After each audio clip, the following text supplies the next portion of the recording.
Meus caros irmãos e irmãs, você que celebra conosco aí na sua casa, você que vai ouvir esta pregação depois que ela foi aqui realizada. Nós estamos neste tempo chamado tempo pascal, que vai do domingo da Páscoa até a ascensão de Jesus, nos preparando para Pentecostes. E todos os anos, o quarto domingo da Páscoa é chamado Domingo do Bom Pastor. Jesus, bom e belo pastor. Quando se fala de ovelha, quando se fala de rebanho, quando se fala de pastor, está falando de uma coisa só: relacionamento. Repita: relacionamento. Não existe amizade, não existe amor onde não existe relacionamento. Não há como você amar alguém virtualmente, por mais que alguns achem possível. Não há como você ser amigo de alguém que você não se relaciona com esta pessoa. Quando nós ouvimos o evangelho desta Santa Missa, João, no capítulo 10, fala do relacionamento íntimo que tem uma ovelha com o pastor, e o relacionamento íntimo que nós precisamos ter com Jesus Cristo.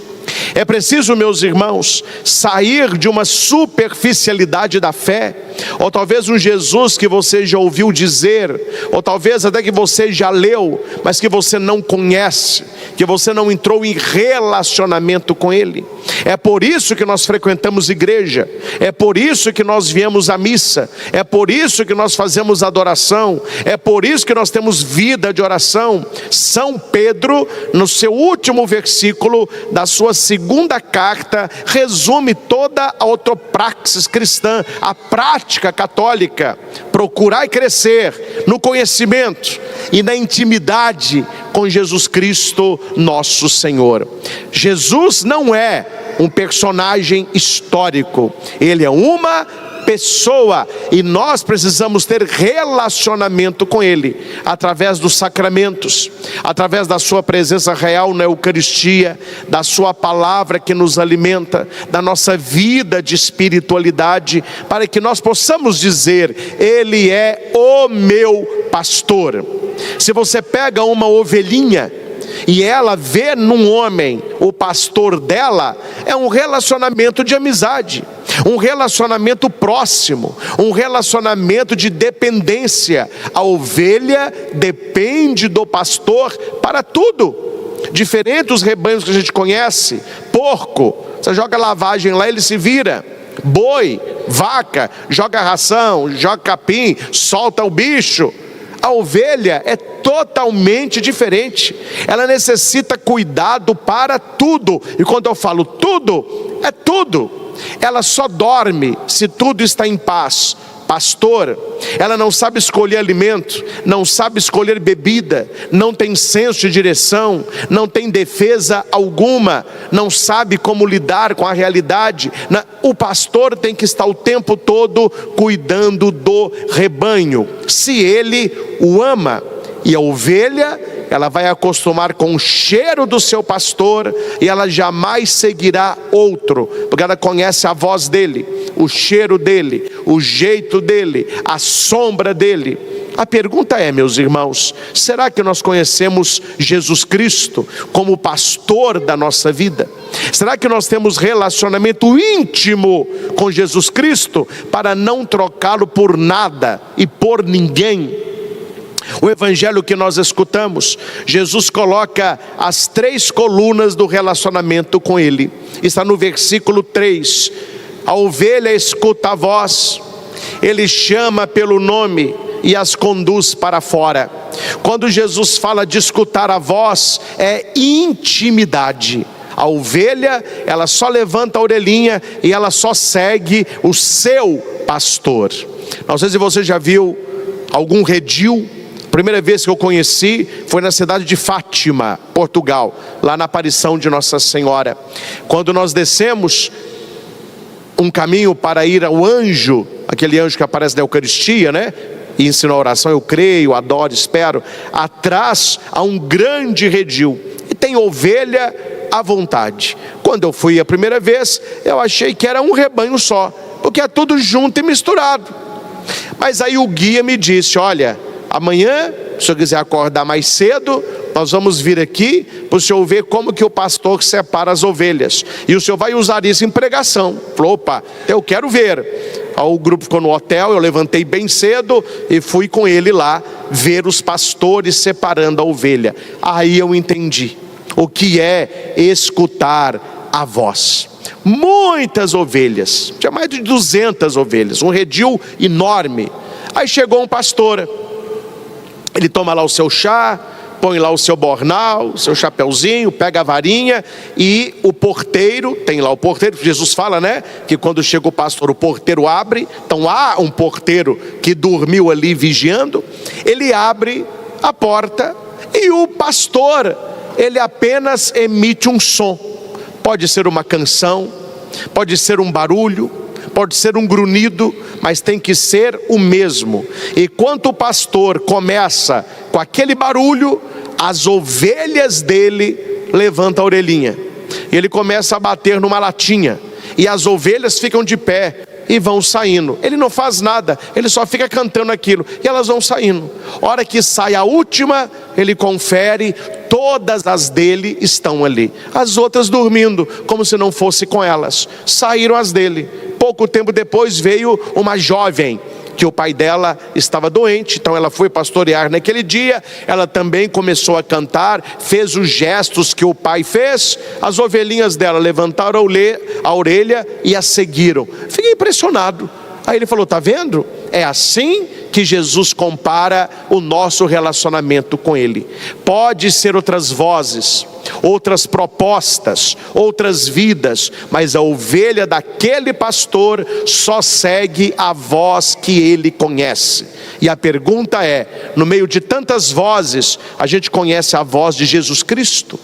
Quando você ouve algo de fé, um estudo, uma palavra bíblica, quando você está lá na internet, na evangelização que acontece também nas mídias, você sabe discernir o que é opinião pessoal, o que é uma doutrina contra a igreja, mesmo que seja gente da igreja falando? Quais são as pessoas que têm uma mente cristã, católica, e aqueles que já estão com a mente mais para lá do que para cá? Nós sabemos discernir a voz do bom e do belo pastor. O segundo ponto é relacionamento íntimo. O Senhor diz que Ele nos chama pelo nome. Conhecer nome é ter relacionamento. Eu conheço o nome de quem eu tenho relacionamento. Eu tenho uma dificuldade, por isso que eu fico tentando não passar por isso, que é chegar em festa sozinho, e principalmente onde eu não conheço as pessoas, porque eu sou muito falante, muito é quando eu celebro do microfone, né? Que é fora do altar, é um jacu, morro de vergonha. Aí eu gosto, ou alguém vai comigo, ou eu já sei aonde eu vou sentar. Não tem nada melhor. Eu fico tão feliz quando eu chego numa festa, aquele tanto de gente que eu não conheço, aquele sorriso amarelo, né? Aí eu olho assim, ó, tem uma mesa que tem alguém que me conhece. Aí a pessoa grita assim: ô Padre Cristo, senta aqui com a gente. Aí eu vou doido. Esta é a experiência. No meio de um mundo que nos vê como número, que nos vê apenas como um pagador de imposto, Jesus chama o nome. Ele conhece você. No meio de uma multidão de desconhecido, aqui não, que nós ainda moramos no interior mineiro, Divinópolis não é tão pequeno assim, mas ainda tem um interior, a gente conhece as pessoas, cumprimenta na rua, vai fulano de lá. Cidade grande, cidades maiores, a pessoa está sozinha no meio de uma multidão. Ninguém ajuda, ninguém cumprimenta, ninguém faz conta. Então no meio deste corre-corre, nós escutar o nosso nome: ô Ricardo, ô Gabriela, sabe o meu nome? Quem é? É Jesus. Será que nós temos essa experiência na nossa vida de oração? O Senhor conhece o meu nome. o Senhor conhece a minha história, o Senhor conhece a minha vida, e Ele me chama a estar com Ele, a ter um relacionamento com Ele. Não é o tema desta pregação, vou só abrir um parênteses, que eu já preparei em outro momento, um evento que teremos no Rio de Janeiro, e o tema pedido lá é o testemunho até a morte. Eu peguei a vida dos apóstolos. Os 12 apóstolos, só João morreu de velhice. Os outros todos morreram crucificados, decapitado, apedrejado, julgado do alto, apaulada, degolado, todos morreram. E minha pergunta é: por que que na hora ali do vamos ver, eles não negaram Jesus? Por que que com a faca no pescoço, o cara não negou Jesus? Por que que vendo aquelas pedras grandes que seriam lançadas na cabeça dele, como Estevão, ele olha para o alto e diz: eu vejo o meu Senhor em pé. Senhor, estou voltando para casa. E perdoa esse pessoal aqui, ó, eles não sabem o que fazem. Eles mataram Estevão. Por que que esse pessoal morreu e não negou a fé? Por um motivo: eles tiveram relacionamento pessoal com Jesus Cristo. Caminharam com Jesus durante 3 anos. Foram formados por Ele, viram os seus milagres, ouviram as suas pregações. Aqui, meus irmãos, vamos falar coisa rasgada. Ninguém está disposto a morrer por ideia, ideologia, partido político. Isso aí é só blá blá blá. Na hora do vamos ver, a pessoa muda de lado com uma facilidade enorme. Eu não entendo muito esse mundo, não é o meu mundo. O meu mundo é religioso, mas tem gente que tem a vocação para o mundo político. É uma vocação louvável, pode fazer muito bem, mas uma coisa eu não consigo, isso está em mim, é o meu ser. Eu não consigo, num debate, julgar a verdade na sua cara, falar mal de você, de detonar, aí depois você eleito ou não, e eu for lá trabalhar com você, tomar café e ficar rindo. Eu não consigo esse tipo de comportamento. Tem gente que consegue, mas o relacionamento, quando você tem um relacionamento com Jesus, você não muda de lado, você não o trai, você vai até a morte. É impressionante como que os discípulos, homens como nós, tem tanto homem aqui na igreja, ó, mais ou menos com a nossa idade, um pouco mais jovem, um pouco mais velho, eles não voltaram atrás e morreram, mortes cruentas, sofridas. Mas por que eles não negaram Jesus? Porque não se nega pessoa, se nega ideia, ideologia, mas não se nega relacionamento verdadeiro. Eles tiveram um relacionamento com Jesus tão intenso, e um pastor que conquistou o coração daqueles homens, que eles preferiram perder a vida do que trair nosso Senhor. É isso que nos faz firmes na igreja. É isso que nos faz católicos da hora do batismo à hora da morte. Pessoas que ficam mudando de religião, pessoas que estão numa, dá noutra, pula numa, vai para outra. Quer dizer, elas estão buscando alguma coisa, mas não estão encontrando. Porque o relacionamento com Cristo cria raízes, firmeza, identidade. Nós temos a nossa identidade católica. Não sei se os senhores acompanharam a visita do Papa Leão na África. Foi uma apoteose, né? O pessoal ficou encantado com a simpatia, com as pregações, com a doutrina, com a firmeza. E Papa Leão, numa das suas homilias, ele disse para aquele povo lá, mas serve para nós. O Papa prega para a igreja toda. Ele pediu para os fiéis: vocês que são católicos, não misturem religião. A igreja católica tem tudo que você precisa para ser santo. Não é bom ficar misturando religião, frequentando o templo A, B, C, D. Parece que são 7 dias por semana, cada dia a pessoa está num lugar. Por que o Papa disse isso? Porque ele está vendo que há pessoas que ainda não têm experiência de Jesus e não entenderam o relacionamento íntimo com o pastor.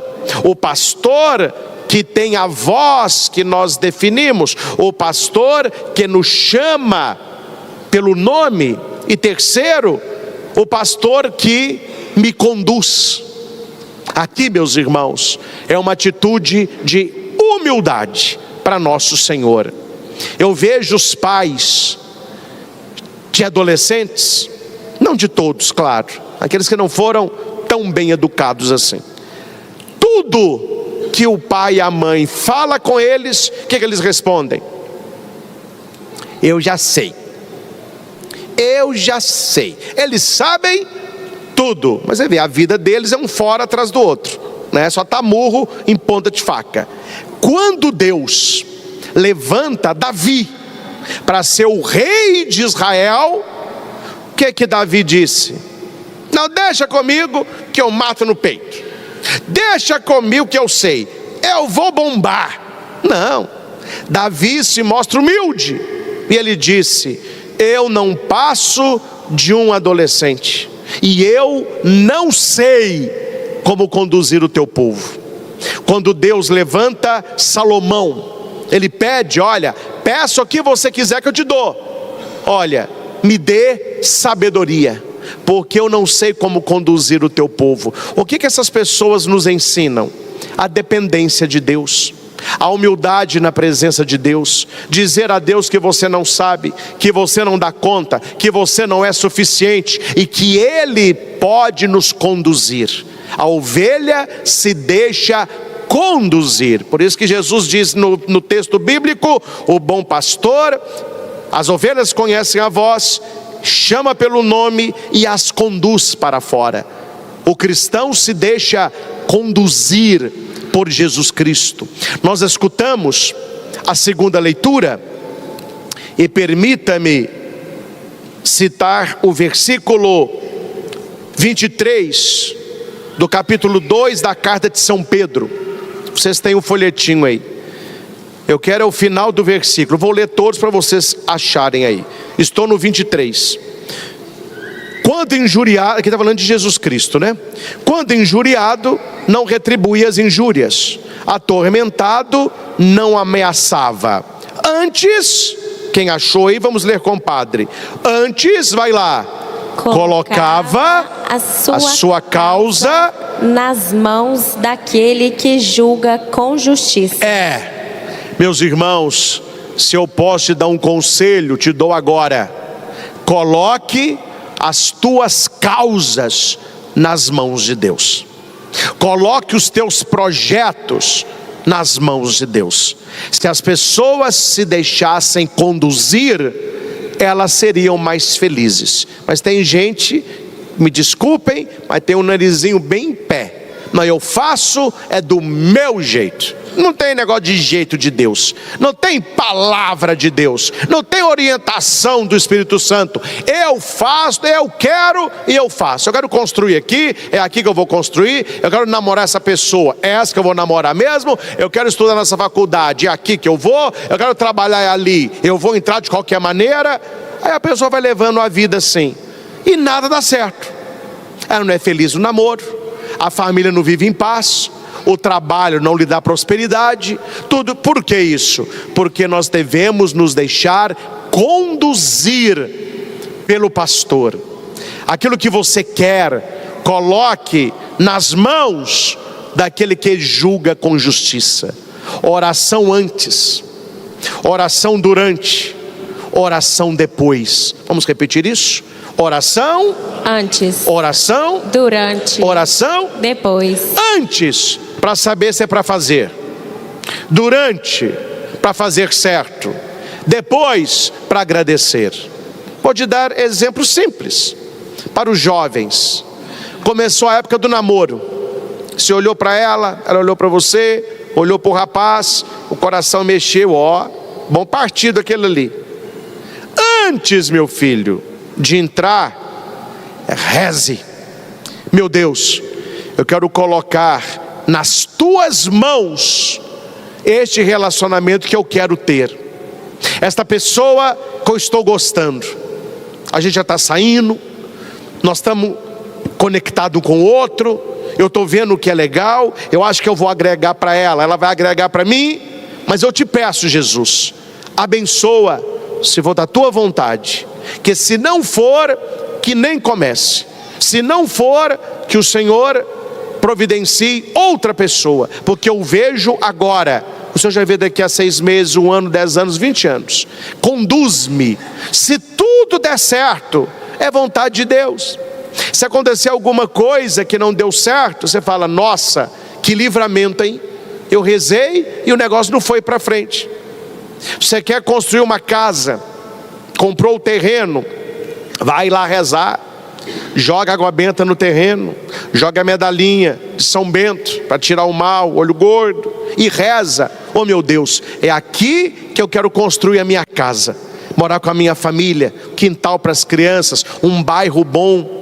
Mas abençoa, Jesus, eu não sei qual é a tua vontade para mim, me conduza. Se é para eu morar aqui, se eu vou ser muito feliz aqui, conduza a documentação, conduza quem vai me ajudar aí no negócio, que seja um preço justo, que eu consiga honrar com as prestações. Abençoa a pessoa que está me vendendo, que seja honesta e não passe a perna em mim. Tudo correu bem, pagou, está lá o terreno, já está construindo a sua casa, é bênção. Deu um pepino e te imposto que não pagou, o terreno está hipotecado, o cara é enrolado. Livramento. Não deu certo, é Deus conduzindo você. Nós geralmente não fazemos isso. A pessoa que tem vida espiritual, ela faz, mas a maioria das pessoas não fazem. Como é que a maioria faz? A maioria faz assim, não estou falando de você não, talvez esteja. O que é que a maioria faz? Eu vou fazer do meu jeito, eu quero isso aqui, é isso aqui que eu quero. Aí você faz, mas depois que fez, o negócio começa a tá pepino, não vai para frente. Aí o que a gente começa a fazer? Rezar. Oh meu Deus, olha o meu trabalho que não está dando certo. É, meu filho, você rezou depois que o caldo entornou, né? Você não perguntou no início se era. Você fez do seu jeito, agora está chamando Deus para consertar. Você não fez a vontade de Deus, você fez a sua vontade. Você não se deixou conduzir pelo bom pastor. Deu errado, aí você quer com a oração consertar o erro. Difícil isso. Por isso que o relacionamento com Jesus, ele precede todas as coisas. Todas as coisas. Eu faço isso. Demorei, mas aprendi. Como padre não é possível, né? Demorei, mas aprendi a fazer. Ó, vai ter tal coisa. Eu rezo: ó Jesus, se for para agregar, se for para minha presença lá, agregar para esse evento, que dê tudo certo, que tenha voo, que tudo concorra, né, que feche tudo certinho. A documentação fechou certinho, foi os documentos daqui para lá, de lá para cá, tem voo, a gente vai, é uma bênção. Meu filho, quando o negócio começa a dar problema, eu já falo: vamos deixar para depois, vamos deixar para o ano que vem. Deus está conduzindo e está falando. Não é. Nós devemos ter isso em todas as áreas da nossa vida. Este é o relacionamento com Jesus, bom pastor. Aquilo que não é bênção é aprendizado. Aquilo que não é realização é livramento. A gente não sabe o que Deus está nos livrando. Precisamos estar esperto, porque Jesus vai dizer que Ele é pastor, mas existe ladrão, existe assaltante. Ele está falando dos maus pastores de Israel, do Antigo Testamento, os maus reis, juízes, mestres da lei, etc. Mas nós, no contexto atual, este mal maior é o próprio demônio, que quer roubar a nossa alma, destruir a nossa vida, matar a nossa esperança. João 10:10. O ladrão vem para roubar, matar, destruir.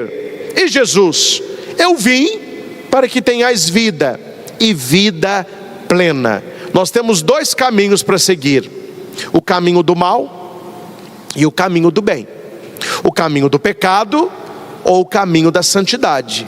Quem escolhe somos nós. Jesus já propôs o caminho dele, e o mal propõe continuamente o caminho dele. Como que eu estou escolhendo? Como que eu sei discernir? Aqui, meus irmãos, eu sei que para algumas pessoas choca escutar isso. eu não vou aprofundar, mas eu vou tocar no assunto. É só para você entender como é que o mal, ele te seduz para te roubar, matar e destruir. A coisa é muito simples. Falava hoje de manhã, se eu pego uma bola também de uma maçã, uma bola de cocô, fezes, né? Bem no mineirês, é merda mesmo. Se você pega uma bola de merda, coloca num palito e te dá para você chupar ou comer isso aí, você quer? A senhora quer? Você quer? Você quer, meu filho? Quem é que quer isso aí? O diabo sabe que você não quer essa lambança. Então ele descobriu o que ele faz. Ele faz a bola de merda, mas ele dá um banhado de caramelo, de doce, de coisa. Aí ele te oferece. Você olha, opa, mas não é que é bom? Peraí, é gostoso mesmo, hein? É porque é caramelo. Aí você vai vivendo nisso, você vai na proposta dele. Só que ele sabe, mas você não sabe. Vai terminar em quê? Olha como que ele seduziu Eva. Prometeu rios e fundos. Você vai ser como Deus? Vai ser conhecedora do bem e do mal? Você vai ser igual a Deus? E pode comer que não vai morrer? É uma delícia, olha que maravilha. Opa, então me dê. Ela comeu. Dá para o seu marido também, olha lá, Adão. Deu. Maravilha. Hora que eles comeram, eles viram que foram enganados. Não aconteceu nada que a serpente disse. Eles perderam a graça de Deus, se viram nus, colocaram folhinha, esconderam de Deus, um acusou o outro, perderam a graça original, e o diabo olhando e rindo na cara dos dois bobos, que achou que ia receber rios e fundos. Comeram a maçã, era caramelo por fora, mas merda por dentro. Quando o diabinho fica assim com um homem, vamos pegar um homem casado, olha, sua mulher não está, não tem amigo aqui, não tem ninguém que você conheça, uma mulher aí, durma com ela, faça com ela, você tem direito de ser feliz. Seu casamento está muito ruim, que a mulher sua ninguém aguenta, é horrorosa, olha aqui a belezoca que eu dou tanto de presente. E o homem, ele olha para a mulher e vê uma bola de caramelo, mas ele não sabe como que vai acabar a história. Aí ele se envolve com esta mulher. Quantas vezes é uma desequilibrada, uma interesseira, aí começa a ameaçar, ele tenta terminar, a mulher não deixa, eu vou me matar, eu vou contar para sua mulher, no final descobre tudo, a mulher larga o cara, os filhos ficam decepcionados, os amigos riem da cara dele, a empresa já não está boa, ele tem que passar para a mulher a parte dela, tem que pagar pensão, tem problema na justiça, ele entra numa depressão profunda. Aí ele vai dizer, se eu soubesse que ia terminar desse jeito, era melhor não ter conhecido essa mulher lá atrás. Meu filho, o diabo te deu uma bola de caramelo, só que no final deu merda, né? Porque ele não conta como que vai terminar, ele te mostra como que vai começar. Quem é que mostra como que vai terminar? Jesus Cristo. Ele deixa a coisa clara. Aquele que tomar a sua cruz e me seguir, salvará a tua vida. Eu sou a ressurreição e a vida. Ainda que você tenha morrido, você ressuscitará. Pai, eles estão no mundo, mas não são do mundo. Onde eu estou, eu quero que estejais os que são meus. Jesus fala direitinho para onde vai levar a nossa conversão e o nosso relacionamento com Ele. Para a vida eterna. Ele conta o final. O diabo só mostra o início. Vai, meu filho, você quer beber? Então beba. Você quer pular? Então pule. Você quer viver do seu jeito? Então viva. Você está feliz? Vai que é tua. Vai que é tua. Só que, escutem, o caramelo vai acabar. A ilusão vai acabar. E você vai ver aonde você vai terminar. uma das parábolas mais felizes de Jesus e mais profunda. Ele que é o bom pastor é o filho pródigo, é a ovelhinha que resolveu viver longe do pastor, gastou tudo numa vida desenfreada. Olha o caramelo aí: bebida, mulheres, sexo livre, prazer, droga, rock and roll. Isso é que eles gostam. Ele foi vivendo isso. Só que as coisas sem Deus, elas acabam. Escute o que eu estou lhes ensinando. Felicidade sem Deus tem data de validade. Vá no supermercado, quem aí sabe comprar as coisas, e compra alguma coisa lá. A primeira coisa que você tem que olhar: até quanto que vale isso aqui? Porque se eu vou comer mais para frente, não pode estar vencendo agora. Data de validade. A única felicidade eterna é a felicidade do amor de Deus. O diabo te dá felicidade, só que a dele tem data de validade, porque ela vence. E o filho pródigo achou que não, e ele foi viver do jeito dele. Hora que acaba o dinheiro, os amigos sumiram, as mulheres sumiram, o dono da taberna já não abria mais a porta, quem gostava deixou de gostar, quem era companhia deixou de ser, e ele, com vergonha de voltar para o seu pai, foi procurar emprego. E como sem Deus as coisas só pioram, veio naquela região uma fome, e ele passou fome, e ele foi trabalhar no pior, foi cuidar de porcos. Ele queria comer a bolota que o porco comia, nem isso lhe davam. Ele achou que a vida era uma bola de caramelo, ele achou que o pecado era muito bom para ele. Qual que foi o final? Literalmente a lavagem. Literalmente o cara terminou na merda. Ele teve que cair em si e pensar: felicidade é junto ao meu pai. Felicidade é lá que tem pão, pão com fartura, eucaristia. Eu nunca deveria ter afastado da casa do meu pai, eu nunca deveria ter me afastado da igreja. E ele volta, e ali existe um recomeço. O pastor acolhe, o pastor cuida, túnica, anel, sandália, vida plena. E o pastor disse: temos que fazer festa. Ele estava morto e ressuscitou. Meus irmãos, nunca se esqueça: lobo não faz amizade com ovelha. Se o lobo ele está muito carinhoso, muito amigo da ovelha, ele quer alguma coisa que não é o bem da ovelha, é o bem dele. É o bem dele. Quero finalizar a nossa reflexão com uma parábola que sei de cor, a parábola italiana chamada O Cão e a Ovelha. Vocês vão entender claramente a parábola, vocês são inteligentes. Existia uma ovelha e existia um cão. O cão era pastor e ele cuidava da ovelha, mas havia um lobo que estava de olho na ovelha. Mas toda vez que ele ia pegar a ovelha, o cão o botava para correr. O cão defendia a ovelha. Foi então que o lobo mudou a estratégia.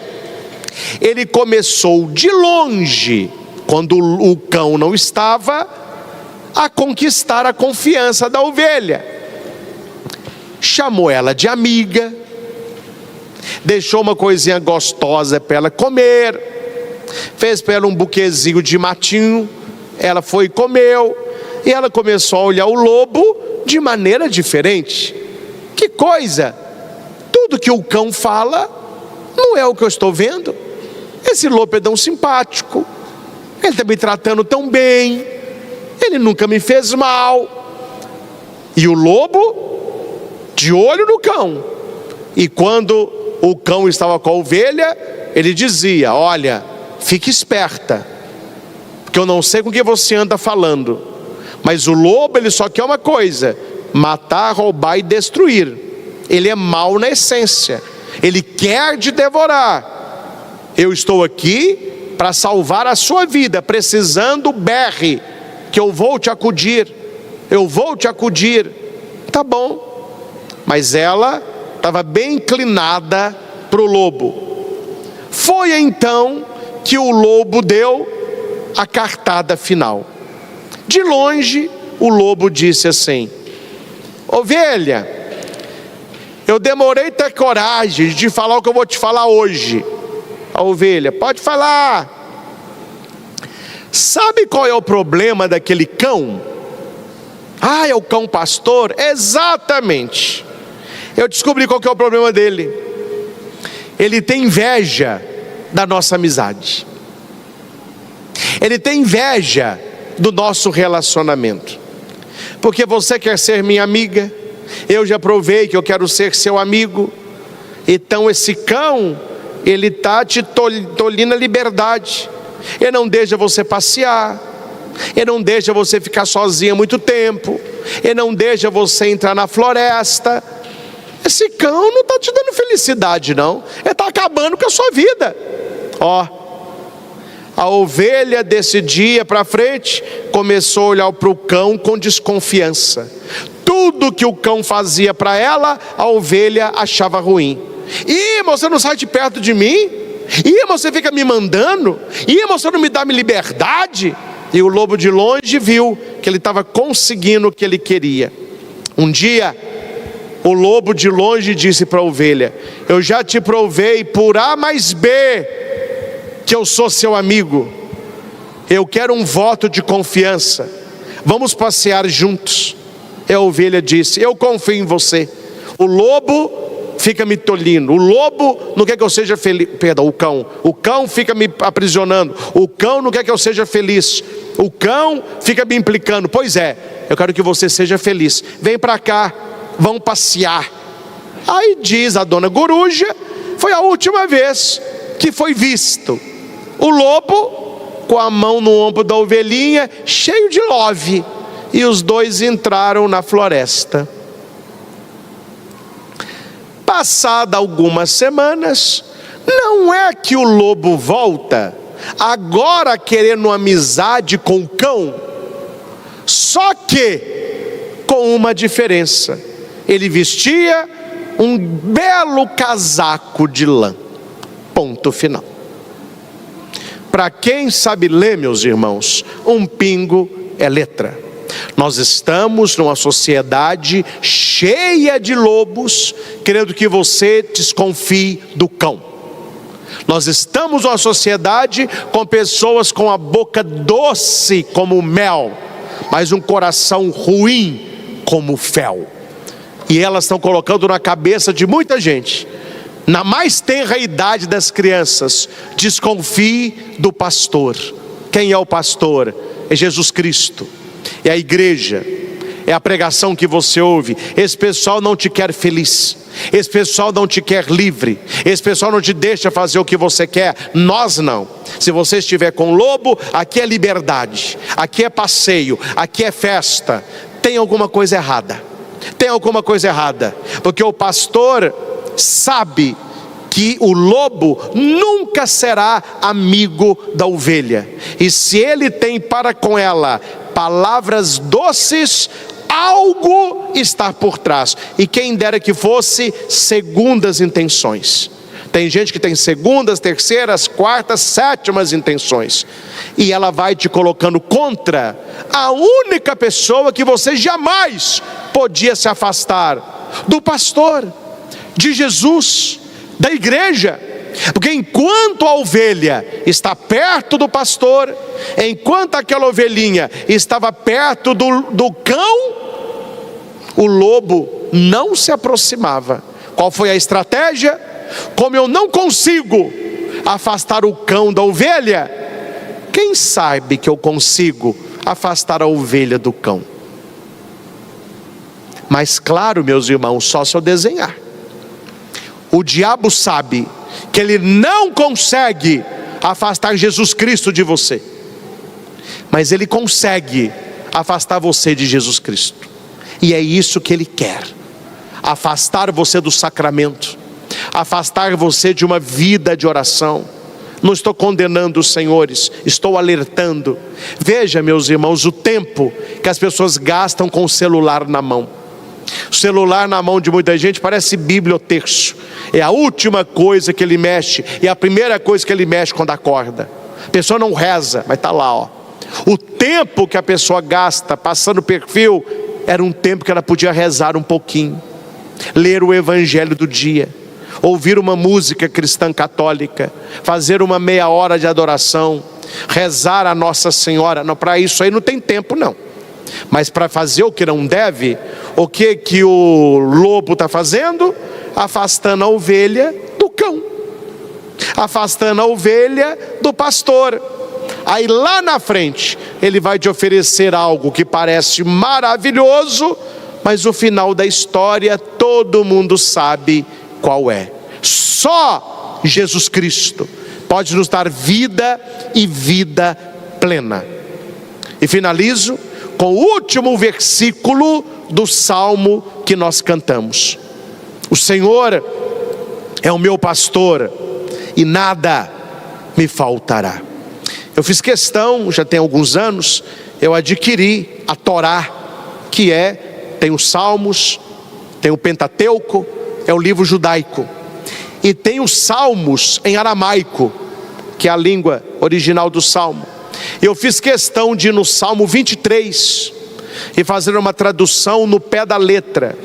É mais bonito do que o Salmo em português, porque em português nós rezamos assim: o Senhor é o meu pastor e nada me faltará. Na origem do salmo ele é mais profundo, é como se ele dissesse assim: o Senhor é o meu pastor e Ele não me faltará. Pode me faltar tudo, mas Ele não me faltará, se eu não me ausentar dEle. Olha o jogo de palavras. E como que termina o salmo? Felicidade e todo bem hão de seguir-me. Você quer ser feliz de verdade? Quer ter na sua vida todo bem? Seja amigo de Jesus Cristo. Tenha uma vida de oração, diálogo com Ele, Lectio Divina, a leitura divina da Escritura. Não levante sem uma oração. Consagre o seu dia a Ele. Diga no seu coração: Jesus, eu te amo. O que nós vamos fazer hoje? Eu te consagro os meus planos deste dia. Eu coloco nas tuas mãos o meu dia. Agradeça a noite que você passou. Peça proteção espiritual. Interessante. Estou falando como padre formado no exorcismo. Interessante. Como que as pessoas têm medo de ladrão, mas não têm medo do demônio. Elas trancam porta, trancam janela, colocam alarme, cadeado no portão. Tem uns que tem cachorro bravo. Gente, isso aí segura ladrão. Isso aí nunca segurou o diabo. A pessoa está desprotegida espiritualmente falando. Ela está protegida contra homens de carne. O que Paulo disse? Não é contra homens de carne que nós lutamos. Nós lutamos contra os espíritos infernais que pairam no ar. Então, vida de oração. Crucifixo bento na sua sala, imagem de Nossa Senhora abençoada, Bíblia para você ler, medalha exorcizada de São Bento, proteção espiritual, porque o mal está de olho, o lobo está de olho. E Jesus disse: ô ovelha, não seja boba, né? O ladrão vem para quê? Para matar, roubar e destruir. O que você está querendo amizade com lobos? Tem que ter amizade comigo. Eu sou o bom pastor. Eu dei a vida por você. Eu vim para que você tenha vida, e vida plena. O mal, ele não quer vida, ele quer morte. Eu sou da verdade, ele é da mentira. Meus irmãos, é uma briga constante. O Senhor de um lado, nos apontando as coisas de cima, o diabo de outro, nos apontando as coisas de baixo. Não se esqueça, se você guardar só isso, a pregação valeu. O único que te mostra com clareza o final da história é Jesus Cristo. O diabo só te mostra o início, a tentação, porque ele sabe, se ele te mostrar o final, ninguém vai começar, ninguém vai iniciar. Lembre do que eu falei, o que o diabo nos propõe é sempre pecado, é sempre morte, destruição, é uma bola de cocô, é merda mesmo, só que é bem ornamentado de caramelo. A hora que você começa, você não sabe, mas ele sabe como que vai terminar. Que a nossa amizade com Jesus Cristo seja bem maior do que o nosso interesse pelo mal. Ele é o nosso pastor e ele jamais nos faltará. Vamos fechar os nossos olhos. Vamos entregar ao Senhor cada palavra que nós escutamos. Vamos nos consagrar a Jesus, bom e belo pastor. Vamos ter humildade para nos deixar conduzir por Ele, para apresentar a Jesus toda a nossa vida, as nossas escolhas, a nossa família, casamento, namoro, trabalho, estudo, lazer. Senhor Jesus, nos colocamos esta noite como ovelhas do teu rebanho. Tu és o nosso pastor e eu preciso ser ovelha. Eu preciso buscar relacionamento contigo. Eu preciso confiar na tua voz. Eu preciso escutar o meu nome. Eu preciso me deixar conduzir. Quantas e quantas vezes, Jesus, eu sofri, eu chorei, eu penei nesta vida, porque eu não me deixei conduzir por Ti.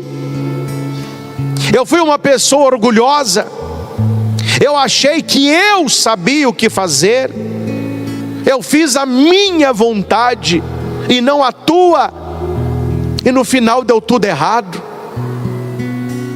Ajuda-me a ter fome e sede de Ti.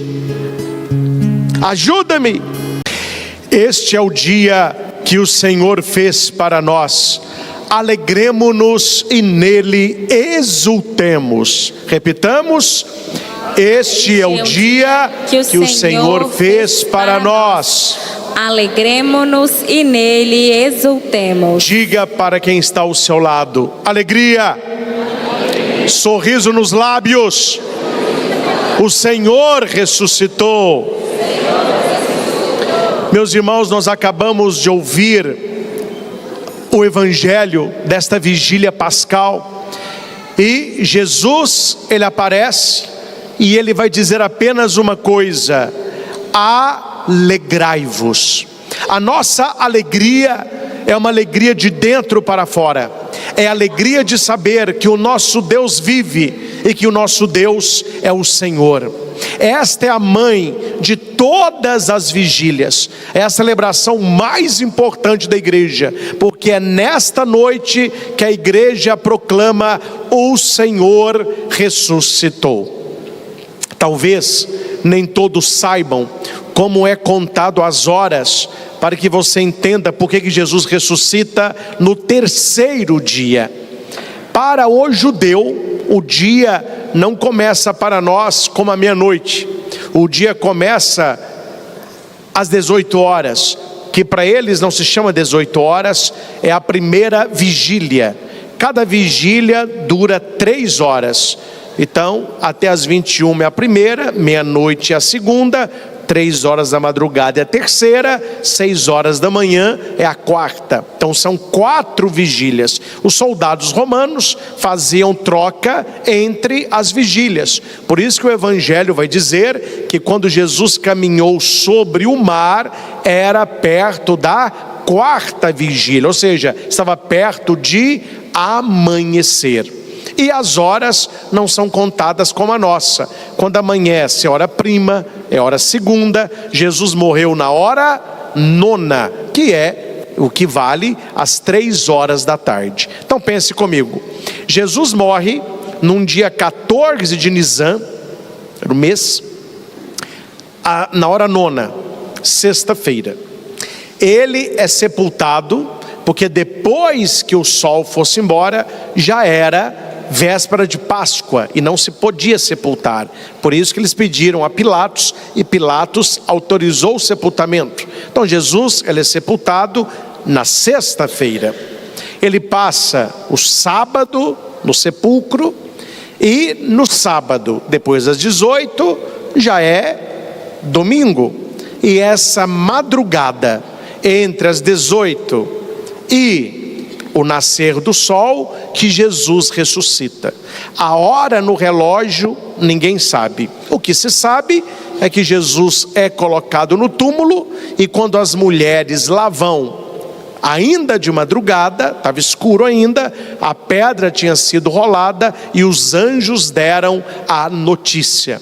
Então, sexta-feira, às 18 já é sábado, hoje às 18 já é domingo. 3 dias, e ele ressuscita no terceiro dia. E aqui nós temos, como disse o Papa Bento XVI, estava hoje à tarde lendo algumas homilias, mas a mais bela foi do Papa Bento, onde ele vai dizer que o maior presente da Páscoa é a alegria pascal. A maior alegria da Páscoa é o presente de Cristo ressuscitado. Esta é a fé da igreja. Eu não quero, meus irmãos, me alongar, porque a celebração já é um pouco longa, mas eu gostaria de brevemente apenas apontar nesta caminhada bonita que fizemos, quem prestou atenção, nas leituras que foram proclamadas, está o coração de toda uma promessa, que o Messias viria e que ele regeneraria a obra da criação. Por isso que vai insistir nos dias. Deus vai criar o mundo em 6 dias, ele vai descansar no 7º dia, e ele recria o mundo no 8º dia, que é a ressurreição de Cristo. Só que o 8º dia da nova criação equivale ao primeiro dia, que nós chamamos de domingo, Dies Domini, o dia do Senhor. Então Deus vai criar o mundo em 6 dias, ele descansa no 7º e ele o recria no 8º em Jesus Cristo. Essa liturgia tem tudo a ver com o nosso batismo, o que vamos renovar daqui a pouco as promessas. E quando você estiver ali na pia batismal, renovando o seu batismo, você olha que você verá que a pia batismal por dentro, ela tem 8 lados. E não é por acaso. Esses 8 lados internos lembram os 6 dias da criação, o 7º dia do descanso e o 8º dia pascal, a ressurreição de Cristo.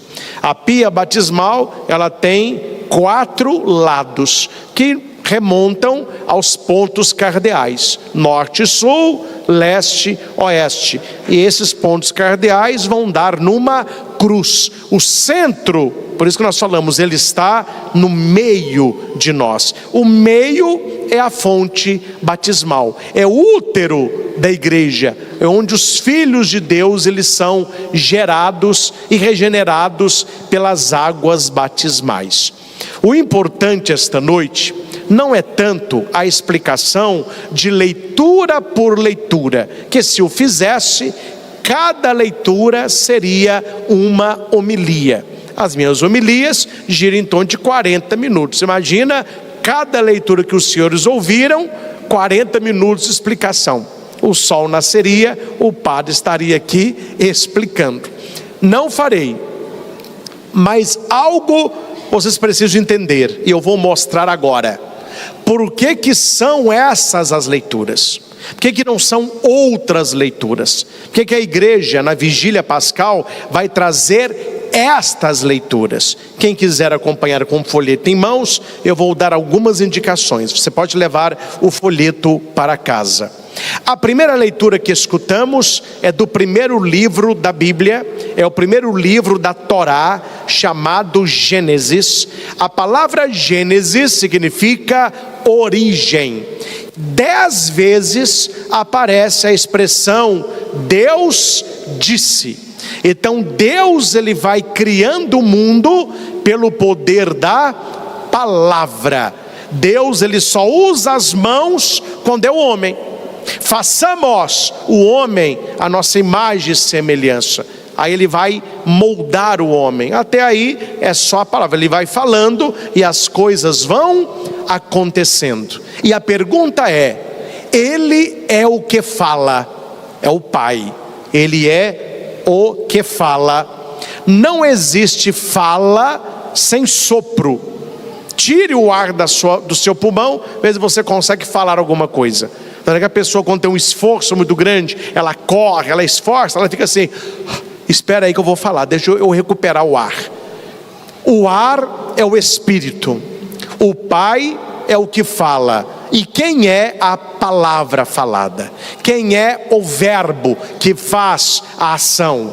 É Jesus Cristo. É por isso que a primeira leitura, quando Deus, ele diz: tudo foi criado por Cristo, para Ele e nele. Jesus Cristo é a palavra eterna do Pai. E é por isso que no versículo 26, quando Deus diz: façamos o homem a nossa imagem. Por que é no plural? Porque aqui está o embrião da Santíssima Trindade: Pai, Filho, Espírito Santo. Nós somos imagens de um Deus que cria, de um Deus que salva, de um Deus que santifica. Deus abençoou e disse: sede fecundos e multiplicai-vos. Bonito isso aqui, meus irmãos. Aqui nós temos que entender a diferença, porque hoje parece que é tudo a mesma coisa, né? É tudo a mesma coisa. Parece que o ser humano tem a dignidade de um pé de alface, ou vice-versa, que o pé de alface tem a dignidade do ser humano, que uma baleia, um pinguim, um canarinho, um cachorrinho tem a mesma dignidade do ser humano. E hoje, né, algumas frases chatas da sociedade mimizenta vai pegando: a toda vida importa, toda vida importa. Toda vida importa, mas não toda vida é igual. A dignidade é diferente. Me desculpe aqui a franqueza, deve que vocês estão sentados para não caírem, porque hoje em dia não pode falar nada, né? O pé de alface não é filho de Deus. A sua calopsita não é filho de Deus. O seu pet não é filho de Deus. O ser humano é filho de Deus. Jesus não morreu pelo alface, ele não morreu por baleia, não morreu por cachorro, ele morreu por nós. É por isso que o Gênesis vai dizer: e Deus disse, e Deus disse, e Deus disse. E ele vai criando os animais, o que está no céu, na terra e no mar. Quando é o ser humano, no versículo 28, nós temos a virada de chave. E Deus disse: façamos o homem a nossa imagem e a nossa semelhança, para que domine sobre os peixes do mar, sobre as aves do céu, sobre os animais da terra, sobre aquele, porque o ser humano tem uma dignidade de filho de Deus, tem a dignidade suprema da criação primordial do Deus que é criador. E aqui nós temos no versículo 28 o que nós precisamos guardar: Deus disse e tudo se fez. Quando é o ser humano, o versículo 28 diz: Deus os abençoou. Deus criou tudo, mas Deus só abençoa o homem. Deus é criador de tudo, mas o ser humano, além de ser criatura, é abençoado por Deus. E Deus viu que tudo quanto havia feito era muito bom. No 7º dia, Deus considerou acabada a sua obra, e no 7º dia ele descansou da obra que fizera. É importante você pegar o 7, porque foi através deste 7 que se criou a semana que nós temos, que era chamada de Setmana, que são 7 dias. Com a ressurreição de Cristo, o domingo se transforma no 8º dia, mas a semana continua com 7. Então domingo é o primeiro e ao mesmo tempo é o 8º dia. Então a primeira leitura, para que você entenda que a palavra criadora de Deus está ali, o verbo que é Jesus. Na segunda leitura que ouvimos, é também do Gênesis. Esta leitura é uma prefiguração da paixão e morte de Cristo. Veja que eu estou em Gênesis capítulo 22. Olha onde que está Gênesis e olha onde que está o nascimento do Messias e a sua paixão. Aqui nós temos Abraão e Isaque. Abraão simboliza Deus Pai. Isaque já é a maquete de Jesus Cristo. Tanto é que Deus pede que Abraão sacrifique o filho dele para Deus.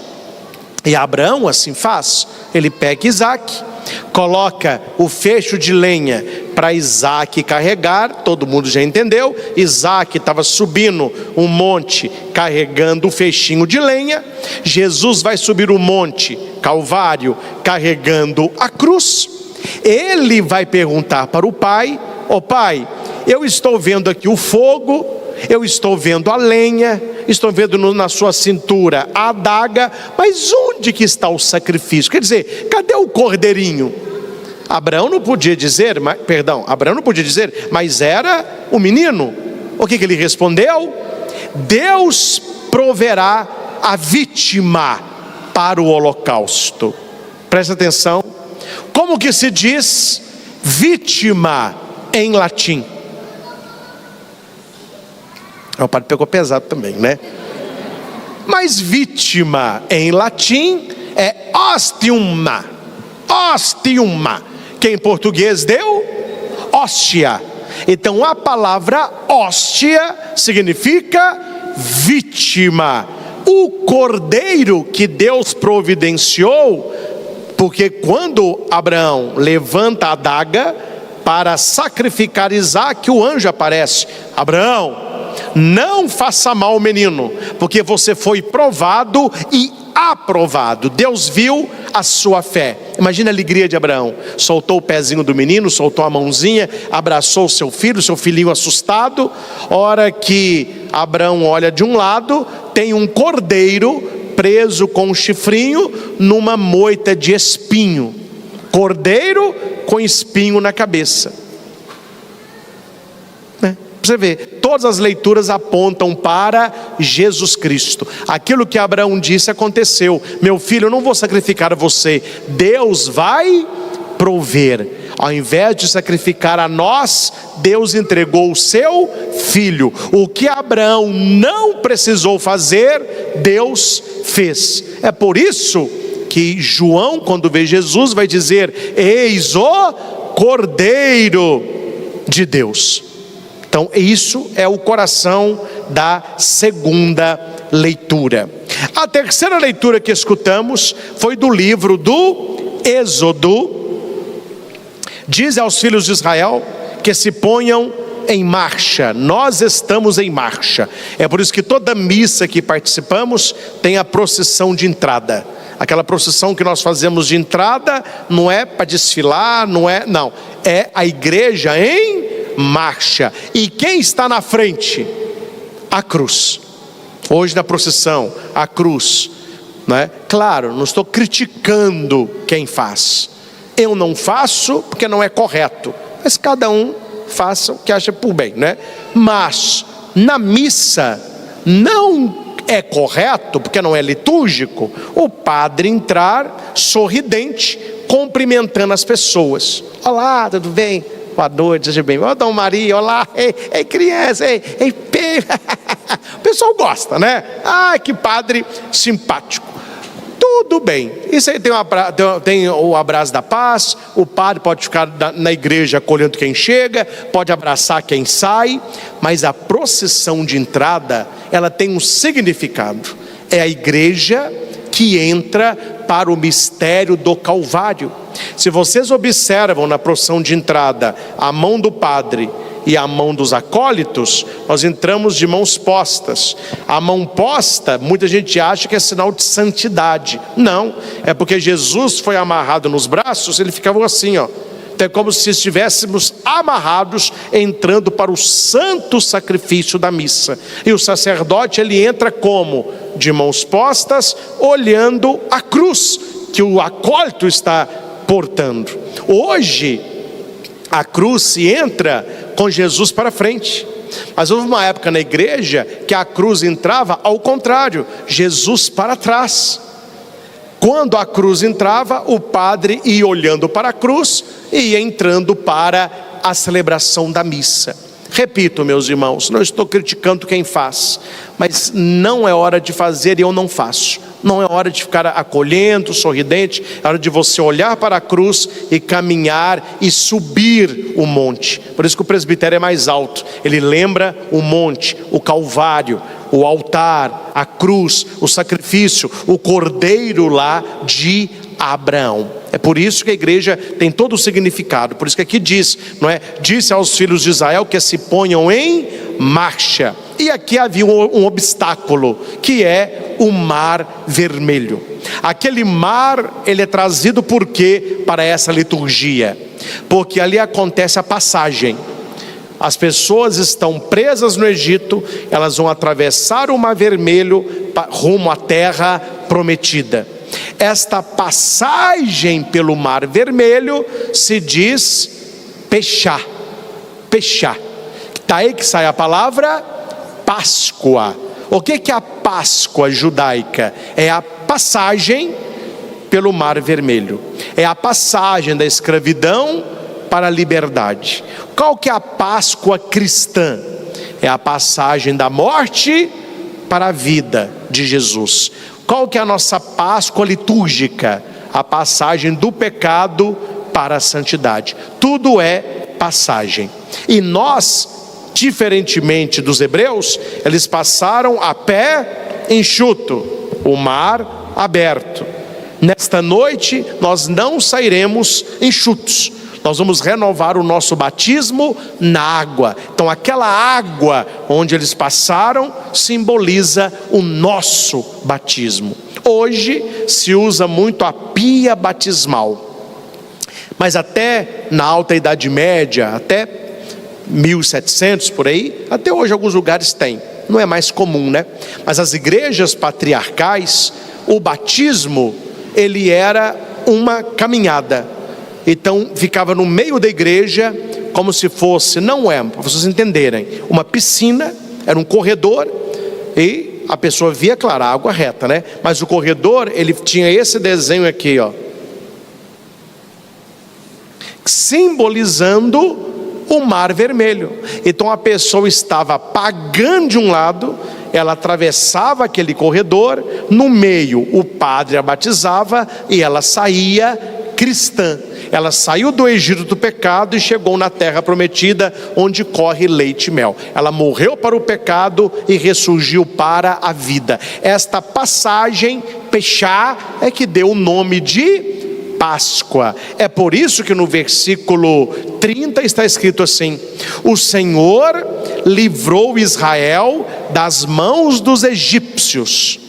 Lá, a Páscoa de hoje, o Senhor nos livrou das mãos de Satanás, das garras do pecado. E Israel viu os egípcios mortos na praia do mar. O que nós vimos com isso? O batismo. Porque quando nós somos batizados, nós também morremos. Morremos para o nosso pecado, morremos para nós mesmos e recebemos o Espírito Santo. E a mão poderosa do Senhor agia sobre eles. Que mão que é essa? O Espírito de Deus. É por isso que a terceira leitura fala sobre a travessia do Mar Vermelho. A quarta leitura é tirada de Isaías. É uma leitura esponsal, uma leitura de casamento. No versículo 5 vai dizer: teu esposo é aquele que te criou. O esposo é Jesus. E por que o esposo é criador? Porque ele estava na obra da criação enquanto palavra do Pai. No versículo 6 nós temos como a esposa repudiada na mocidade é a humanidade. Jesus é o esposo, a humanidade a esposa. Esse texto aponta para bodas de Caná. Jesus ali é o esposo, a humanidade é a esposa. Veja o que diz o versículo 7: por um breve instante eu te abandonarei, mas com imensa compaixão volto a acolher-vos. Quando é que Jesus nos abandona? Na morte. Ele vai dizer para os discípulos: por um tempo não me vereis, mas dentro de pouco tempo me vereis de novo. É a ressurreição. E quando é que nós perdemos o Senhor? Quando nós pecamos. E quando é que nós o vemos de novo? Quando nós confessamos. Então aqui é essa ponte entre Isaías e a liturgia de hoje. A quinta leitura, o forte da leitura é as águas, o Espírito e a aliança eucarística. Vai dizer no versículo 1: vinde as águas. Depois ele vai dizer: vinde e comei. No versículo 2: não gastei dinheiro com outra coisa a não ser pão. No versículo 3: inclinai vosso ouvido e vinde a mim, ouvi e tereis vida, farei convosco um pacto eterno, uma aliança eterna, porque Deus fez várias alianças, o ser humano quebrou todas. Aí Jesus veio para fazer a nova e eterna aliança, a preço de quê?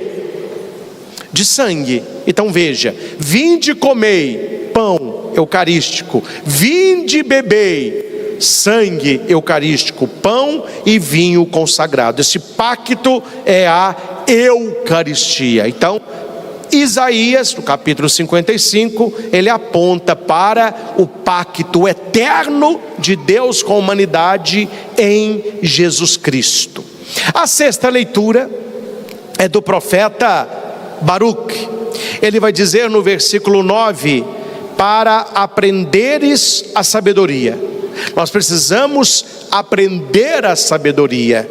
E no versículo 14 nós temos o coração da leitura: aprende onde está a sabedoria, onde está a fortaleza, onde está a inteligência, e aprenderás também onde está a longevidade e a vida. E a pergunta está: onde está essa sabedoria? Como que a gente aprende a ter uma vida plena, uma vida feliz de verdade? Nos evangelhos, porque o evangelho vem do grego euangelion, é boa nova. E quem é o evangelho? Jesus Cristo. Então é através de Jesus Cristo, a palavra de Deus, que nós temos acesso à sabedoria e uma vida de qualidade. A sétima leitura, lá no finalzinho já, no versículo 25, fala sobre o derramamento de uma água pura, de um coração novo, de um espírito novo. Arrancar do peito o coração de pedra, colocar no lugar um coração de carne. Quando fala sobre água pura, é o batismo, o santo batismo. Quando fala do espírito novo, é o Espírito Santo. Quando fala do coração de pedra, é o coração do pecado. Um coração novo é o coração de Cristo, o sagrado coração. A sua mãe, imaculado coração, o nosso coração em conversão. Então veja que a maioria das leituras estão apontando para água, a água batismal. Na leitura do Novo Testamento, é a última leitura da noite, nós temos com clareza Paulo amarrando as leituras que nós ouvimos, onde foi falado da água. É o versículo 4. Pelo batismo na sua morte, fomos sepultados com ele, para que, como Cristo ressuscitou dos mortos, pela glória de Deus, também nós levemos uma vida nova. Quando que começa a nossa vida nova? No batismo. Como nós somos batizados em nenéns, a maioria, hoje teremos batizados de adulto, mas nós vamos batizar de neném. Como que essa vida nova acontece? Num caminho de conversão. Não se batiza de novo, uma vez batizado, para sempre batizado, mas se renova as promessas batismais. O que faremos esta noite? Sabemos que o nosso velho homem foi crucificado por Cristo. Se morremos com Cristo, cremos que também viveremos com Ele. O cristão, ele tem a vida nova. E tudo isso, de todas essas leituras, apontam para quem? Para Jesus Cristo. Apontam para a sua paixão, apontam para a sua morte, mas sobretudo para a sua ressurreição. É por isso que a leitura, aí você vai entender, depois do sábado, a leitura já começa assim. A nossa igreja não é a igreja do sábado, nós somos a igreja depois do sábado. Nós não somos sabatistas. O dia sagrado para o cristão não é o sábado, é o domingo, é o dia da ressurreição, é o dia da Páscoa, é o dia que as mulheres vão ao sepulcro. Por isso que Mateus é muito sábio, ele vai começar o evangelho depois de sábado, ao amanhecer do primeiro dia da semana. Por que se diz primeiro dia da semana? Remonta ao Gênesis, o primeiro dia da criação. Deus criou o mundo em 6 dias, descansou no 7º. O primeiro dia da criação, lá em Gênesis, está começando agora, ao amanhecer do primeiro dia. Olha, padre, mas não já teve o primeiro dia? Lá em Gênesis já teve o primeiro. Como que aqui é o primeiro? Não, com a ressurreição de Cristo se recria a humanidade. Com a ressurreição de Cristo nós voltamos ao plano original de Deus. É o primeiro dia da semana, a nova criação. Maria e a outra Maria foram ver o sepulcro. Elas não deveriam ter ido ver o sepulcro, elas deveriam ter ido ver Jesus. Tanto é que o versículo 1, ele está em consonância ao versículo 9. Elas foram procurar sepulcro, elas encontraram Jesus. Versículo 9 diz: de repente Jesus foi ao encontro delas. Meus irmãos, os anjos vão dizer: por que procurais entre os mortos aquele que vive? Ele não está aqui, ressuscitou, como disse. Meus irmãos, nós não vimos o Cristo ressuscitado. Nós não fomos ao sepulcro no primeiro dia da semana. E por que nós cremos? E por que nós estamos aqui? E por que nós celebramos a Semana Santa? Por que estamos na vigília pascal? Porque nós somos da igreja apostólica. Quando se diz apostólica, e tem gente que é a sua igreja e você não sabe a teologismo, vai aprender agora. O que nós falamos que somos católicos? Apostólicos romanos, é a nossa igreja. Católica significa universal. A palavra católica é igreja universal. Copiaram o nome também, né? Mas tudo bem. Mas a igreja universal é a igreja católica, fundada sob São Pedro. Então, católica, ela veio para salvar a todos. Ela não é de um povo só, ela é universal. Quando nós falamos apostólica, é por 2 motivos. É a única igreja que vem dos apóstolos. Por isso que ela tem os bispos, que são sucessores dos apóstolos, e o Santo Padre, o Papa, que é sucessor de São Pedro, é a única igreja apostólica, e ela crê no testemunho apostólico. As pessoas dizem assim: sou da igreja apostólica, que a nossa igreja veio dos apóstolos. É metade da resposta. Qual que é a outra metade? E nós cremos no testemunho apostólico. Eu não vi, meu avô não viu, meu bisavô não viu, Papa Leão não viu, Papa Bento não viu, Papa João Paulo II não viu. Você vai voltando, a hora que chega lá atrás, Anacleto não viu, Lino não viu, Alexandre não viu, mas Pedro viu. E Pedro dá o testemunho. Não é a homilia de hoje, mas a minha homilia de amanhã, nós temos o discurso de Pedro. Pedro, aquele que abandonou, aquele que deu muita bola fora, o que ficou vendo Jesus de longe, o que negou 3 vezes, ele cheio do Espírito Santo, ele faz um discurso inflamado, cheio de sabedoria de Deus. Foi a primeira pregação de São Pedro, falando da ressurreição de Cristo. E ele vai dizer: eu sou testemunha de tudo isso.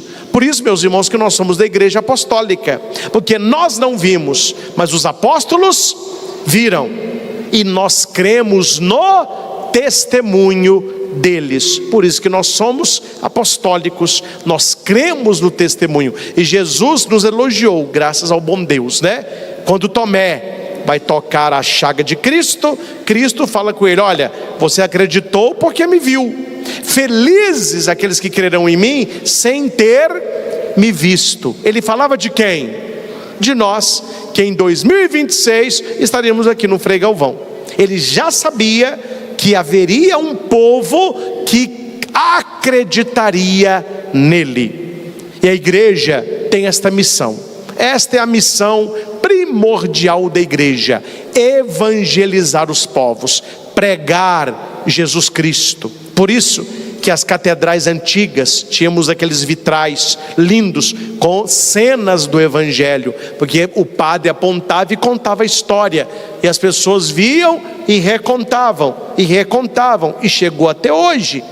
As encenações de Semana Santa, por que é importante manter essa tradição viva? Tradição viva, os centuriões, não é? Até as mães falavam: não, padre, na sexta-feira os meninos ficaram com o olho esbugalhado na procissão do enterro. Quinta-feira, quando Jesus caiu ali, os meninos, um gritou, o outro ficou olhando.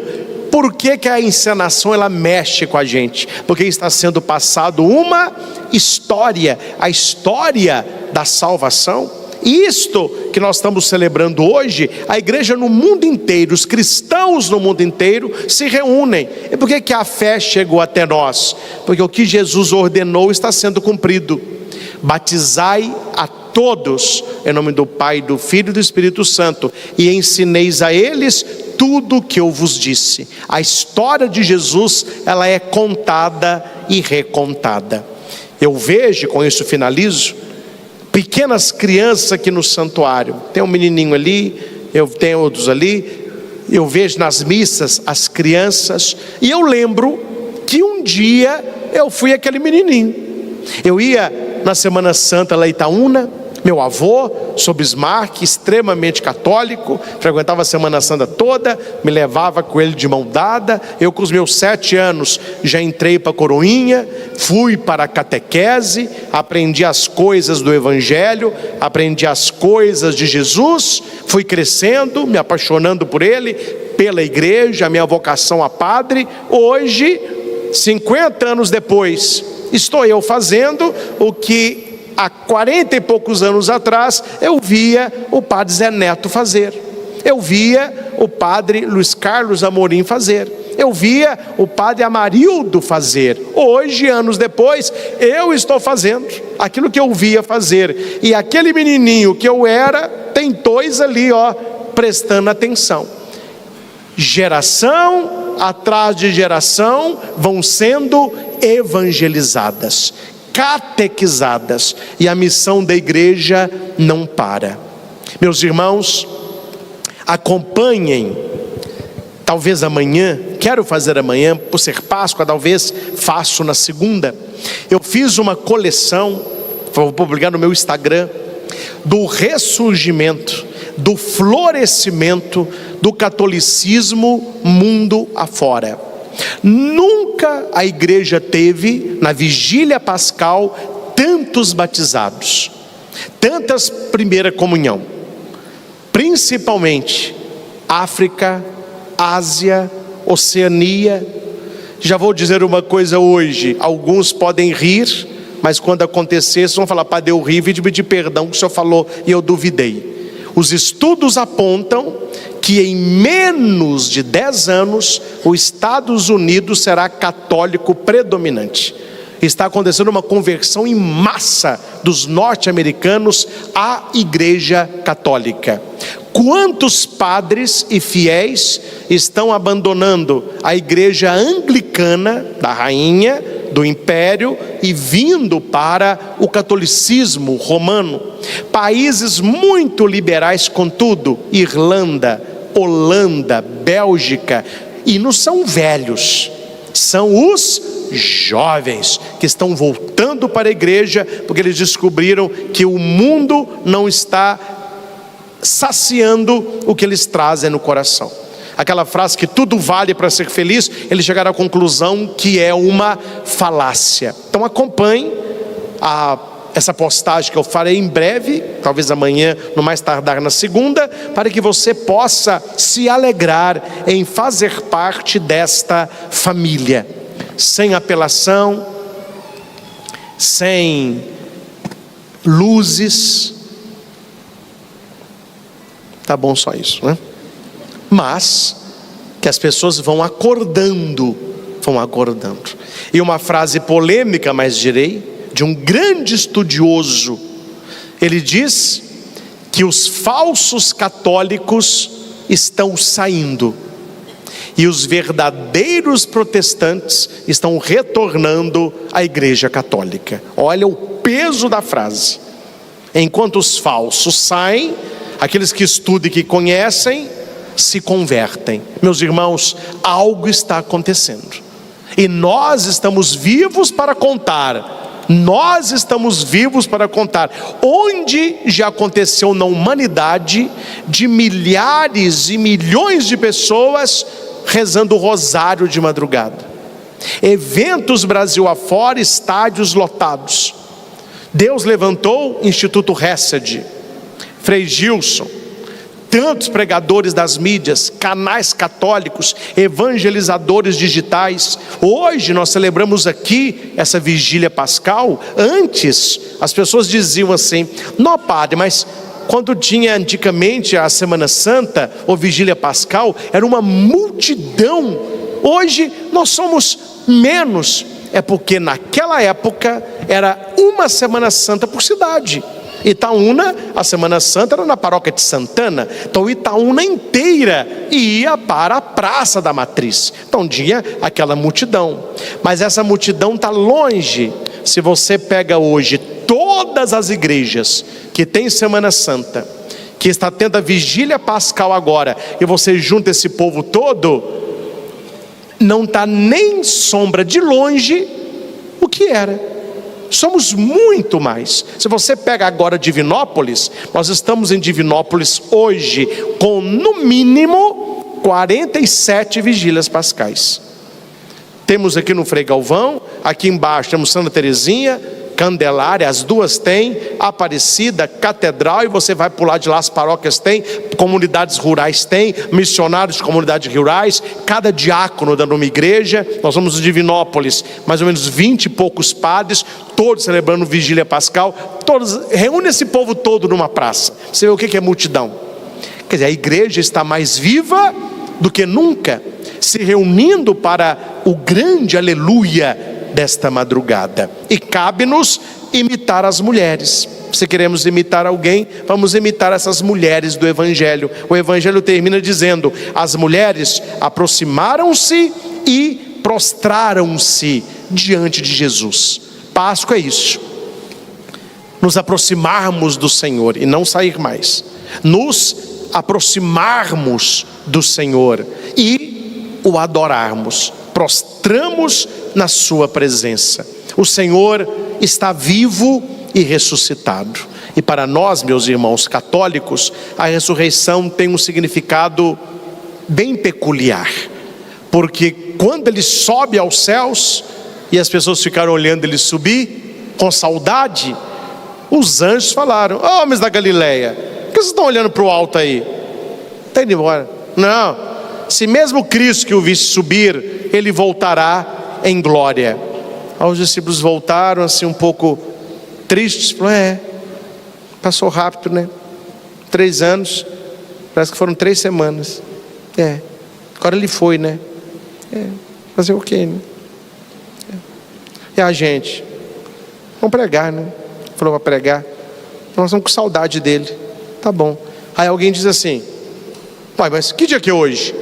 É o primeiro da semana. Olha, vamos celebrar a Eucaristia? Aí eles descobriram que o Senhor não foi, ele permaneceu na hóstia consagrada. É por isso que amanhã nós faremos a grande carreata da ressurreição. Vamos fazer uma pequena procissão da ressurreição e vamos carregar o ostensório. Respeitamos a todas as religiões, mas eu, como católico, não me vejo celebrando uma Páscoa sem Eucaristia. Mas eu vou ficar festejando alguma coisa que já aconteceu?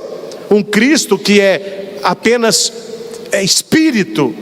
Não, nós temos o Cristo real, presente na hóstia consagrada. E amanhã, espero todos aqui, sairemos com os carros, com buzina, com som, com foguete, com bandeira, com o Santíssimo Sacramento, mostrando para o mundo: ele ressuscitou e continua vivo no meio de nós. É por isso, meus irmãos, agora você vai entender por que da missa dominical. Por que todo domingo é dia de missa? Porque nós temos a Páscoa anual, que é essa. Nós temos a Páscoa semanal, nessa nova criação dos 6 dias, do descanso de Deus, e do 8º dia, toda semana a igreja nos convida: celebremos a Páscoa de Jesus, ele está vivo. Por isso que o domingo é o dia do Senhor, e lugar de católico no domingo é na igreja. Você pode fazer o que você quiser, pode jogar bola, pode passear, pode nadar, pode dormir, jogar videogame, pode fazer o que você quiser, mas a sua hora principal é a missa. Eu vou à missa, depois eu faço as outras coisas. Imitemos estas mulheres que correram até o sepulcro buscando Jesus. Só que para nós, com uma pequena vantagem: elas ouviram: ele não está aqui. E na missa é diferente. O padre diz: o Senhor esteja convosco. E a gente alega e responde: ele está no meio de nós. O Senhor ressuscitou por você.